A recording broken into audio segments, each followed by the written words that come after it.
Hello and welcome to this edition of Ringside Digest. I'm your host Kirk Day, along with my co-host Nick Miller. And in this video, we're going to be talking about the finals, the Stanley Cup Finals, the Vegas Golden Knights versus the Florida Panthers. The Vegas Golden Knights have taken a 3-1 series lead over the Florida Panthers, are on the verge of winning their first ever Stanley Cup in franchise history. Very exciting, very good series so far of what we've seen. If it does so happen to end Tuesday night, we'll see. We're going to be going over what Vegas actually needs to do to win this game come Tuesday night, as well as if it does, the potential Conn Smythe winners as of now. You know, anything can happen. Anything can happen at all from any team, but if it does, I expect this come from this Florida team. You know, they've come through adversity through these playoffs, so it wouldn't surprise me if anything weird happens to this one. We're going to be going over all of that in this video, but before I get into it, make sure to subscribe to the channel if you want to see more. The draft's coming up soon. It could be any Tuesday night. We got a lot of off-season content coming as well. The support has been incredible. We do very much appreciate it, and to continue, it'd be absolutely fantastic. We thank you very much. We appreciate it. We're going to go straight into our first topic here, though, right now, which is, like we said, Vegas is one win away from the Stanley Cup Finals, and we're going to be just giving our ideas of what Vegas needs to do. They must do if they do want to end this on Tuesday night and win the Stanley Cup, the first one in franchise history.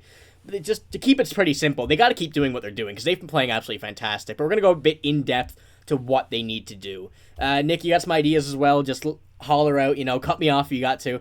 Get some input on what we got here. But they got to keep doing what they're doing. They can't get stupid. Basically, they can't be taking any stupid penalties. Can't get sucked into Florida's game because they got a lot of big guys, a lot of grinders trying to get you in, get you sucked in. Seen it at the end of last game when the cross check at the end of the game right over Adin Hill. Adin Hill got involved in that. You can't let that happen. You can't have your goalie fight. You got to as well be cautious. Pietrangelo came out of the box, got into the scrum after the game. Can't be doing that. You could risk a suspension. One of your better defensemen on the team. You can't be doing that. But Nick, what do you think about that game as well? Last night, the whole event of what happened at the end and the hype around it. Well, it kind of seemed like it was over after William Karlsson put that one, the third goal in. But, I mean, Florida battled back hard. They showed a lot of heart there. A little bit of a not sloppy, but a little bit of a bad look on, I think it was Montour there at the end, came in with the cross check after the play was already over. And Tkachuk going out and punching people in the face and stuff like after the game's over. Like, it's a battle. Like, I get that you're frustrated, but you can't be doing that stuff. Like, if you get a clean punching on someone there, you knock them out, and that's your cup final over. You're not like, you sucker punch a guy, you're gonna get suspended. It's not gonna work out in your favor. So, I think they do need to be a little bit more disciplined next game, and not allow Vegas to get any opportunities on the power play. Because if they play like they did toward the end of that game, that's not going to be a good outcome for Florida. Yeah, you got to keep it clean. You don't want to get suspended at this point in the season, this point in the series. The playoffs are just about over. This could be over at any game at this point if Vegas gets another win. But on the Adin Hill as well subject, you got to help him. That's defensively and after the whistles, because we've seen a lot this playoffs. Adin Hill's been getting involved in the scrums. Like, you don't want that. You don't want your goalie to get involved in any of that. That's your job as a defenseman and forwards. Anybody comes around the goalie, you get him out. It's not the goalie's idea. It's not his to get them out of the crease. You got to protect him as well on defense. Keep everybody out of the crease. Keep him out of the front of that. Help him out a bit. Let him see any shots coming from the point. It's the whole idea. Adin Hill's been incredible these playoffs. You can see with the stats here. He didn't start the first few games, but 15 games played, 13 started, 10-4, two shutouts, which is absolutely incredible in the playoffs. The 211 goals against and a 934 save percentage. He's up there for a potential Conn Smythe winner. We'll be talking about later on if this continues.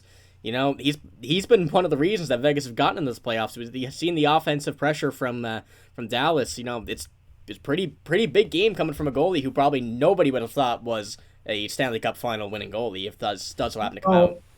And another thing too, you mentioned like protecting your goalie and whatever. It's about Matthew Tkachuk and the Florida Panthers. Like, all those guys are about as hard a team to deal with in the crease as you can possibly get. So you are going to have to be on extra alert in the crease. Like, yeah, you see him like they've been cross checking and all that stuff, and they didn't get called for one the last game. It's something that you might actually have to do a little bit more of, not cross check per se, but maybe a little bit of an extra shove to get them out of there. You're not going to get Matthew Tkachuk out of the crease, so you got to get, and no matter what you do, he's like one of those kind of players. Like, you're not going to get him out of the crease no matter what you do. He's going to keep on going back there, so you got to have a little bit of an extra shove there to protect your goalie. Yeah, like you can't retaliate on anything, but if they're not calling them for No. Florida, they're not going to call them for you either. Just don't make it a retaliatory play, But on that subject as well, you got to shut down Verhaeghe, Montour, Barkov, and Chuck. That the top four of Florida. They've been the guys that have really been making this Stanley Cup final a series. They've been the ones keeping the pressure on. They've been around, they've been getting in the corners, they've been getting in the dirty areas that nobody else wants to. Those are the guys you got to shut down. If you shut them down, I think you got a pretty good chance of winning this series. Everybody's been slow. Everybody's hurt in these playoffs. I don't think there's one person on that ice that is healthy. Nobody's at 100%. So, a little bang here, like a little brush up against the boards. You're gonna need those. Nobody in this series is healthy. Like Matthew Tkachuk, we know he's hurting. Last night, I think he missed 7 minutes again, like the game before. He's struggling to get on that ice, but he will not leave unless it's on a stretcher. There's no way he's getting off that ice by choice. So that's what you got to do. You got to start getting around the corners and everything. But like that as well, you got to keep up that offensive pressure because that is really what's killing Florida in this series. The offensive pressure, they've been closing down. They've been looking like they've been on a power play pretty much every time they've been in the zone. That's how much like Vegas has been putting the pressure on. That's how good they've looked. Guys like Jonathan Marchessault, he's just been absolutely fantastic in these finals, and not just the finals. Pretty much ever since after the first round against Winnipeg, that's when he really took that step up in the middle of the series against Edmonton. 21 points in those 14 games since he started to heat up in those playoffs. Another Conn Smythe guy we'll be talking about later, but that's what they're going to have to do. You got to keep the pressure on, but perhaps he can only do so much. He's been playing incredible in these playoffs, as we know, but he can only do so much. You can't be the only guy on the team playing defense, which he hasn't been, but he's been a real reason that these games haven't been upwards of 6 goals. You can see his stats here as well. 18 games played, 17 games started, 12 wins, 5 losses, 2.5 goals against, 924 save percentage. That's even after this series here, which he's been not the best, but he's still one of their top players on Florida. Nick, what do you think about these goalies here? What do you think they're going to have to step up like in this series, and what do you think they're going to have to do to not let this game get out of hand, like around the crease and stuff? You got to stay calm and let your team handle it for you. You can't be taking penalties. Like I know we saw Adin Hill get involved, like you said, at the end of the game there. That's maybe not as bad. But I know Adin Hill, he slashed Matthew Tkachuk right in front of the ref there. That's one of the plays that like earlier in the series, like that's one of the plays that like the referee might let that go if that's Matthew Tkachuk. And I know it's wrong, but if it's someone else, it's probably not going to get let go. So you can't be doing that yourself. You got to let your defense handle it. Have a talk with your defense between periods before the game or something. Say, hey, get this guy away from my net, or I'm going to do it for you, and it's probably going to cost us a penalty. I'm not going to have him in the crease. Get him out. That's all I'd say. Yeah, that's absolutely right. You can't do more than that. You can't get too excited around people in front of the net. You got to let other people handle it. You're going to get a penalty more often than the defenseman will in those situations because you're going to be the instigator. So you got to let the defenseman know, let anybody know. But Vegas, that's what they got to do. They need to keep on doing these things we just said. We're going to go over the Conn Smythe players here now. Potential Conn Smythe winners if this game does end Tuesday at the earliest. But I think the main guy, we've pretty much spoken about both these guys this video, Jonathan Marchessault and Adin Hill. Those are the two I really think that have the chance of doing this.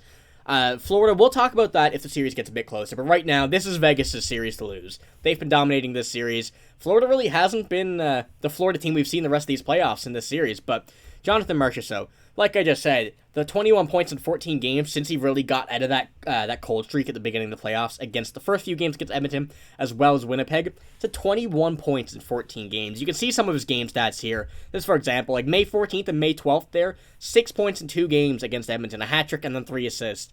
As well as this series, he's pretty much had a point since May 21st. Yeah, he's had a point every game since then. Like he's took a major step up in these playoffs, as well as Adin Hill. He's been absolutely fantastic as well. These stats came in. Wasn't the plan for him to be playing this playoffs, but he's definitely stepped up in his role. So I'm going to have to probably go with Jonathan Marchessault. So as much as I'm a goalie as well, but as much as I love Adin Hill's ability to come in and just shine and just take over what a lot of people didn't expect him to do, Jonathan Marchessault has just been too good in these playoffs here with these stats mainly after that. I know it's the whole playoffs. The first few games, I think you can give him a bit of slack after what he's been doing. But Nick, what do you think? Who do you think that is your choice for the Conn Smythe if this does end up Vegas' Cup here on Tuesday? Well, for me, it comes down to 3 choices. You got Jack Eichel, Jonathan Marchessault, Adin Hill. Two of the guys you were just talking about. Jack Eichel, he could. It's possible that he comes in and passes Marchessault in points. Maybe has like a big goal or something to win it or something like that. I think those are the only options really. But Jonathan Marchessault is my pick. Adin Hill has been as great as he's been. Jonathan Marchessault always comes up in big moments, and as the playoffs have progressed, he's only gotten better. And as you know, the playoffs progress, it only gets harder. So that's why Jonathan Marchessault is my pick for the Conn Smythe. Yeah, no, I do like the idiot. I well know of the past few years, man. As a Minnesota fan, he's been terrorizing us since the inception of the Vegas Golden Knights. I hate to play against him, but you gotta give credit where credit's due. He's amazing. He's so good in these especially in the playoffs. He's the guy you want in the playoffs, the situations. But I gotta say, yeah, it is between those three. You can maybe see, potentially, if this does happen, a Matthew Tkachuk or a Sergei Bobrovsky, if it does swing Florida's way at any point in these playoffs. They do end up winning the Cup. But right now, I think it is about the Vegas players. They're the guys that, it's their series to lose, like I just said. But yeah, Eichel, Adin Hill, Marchessault. I'm going to have to go Marchessault as well.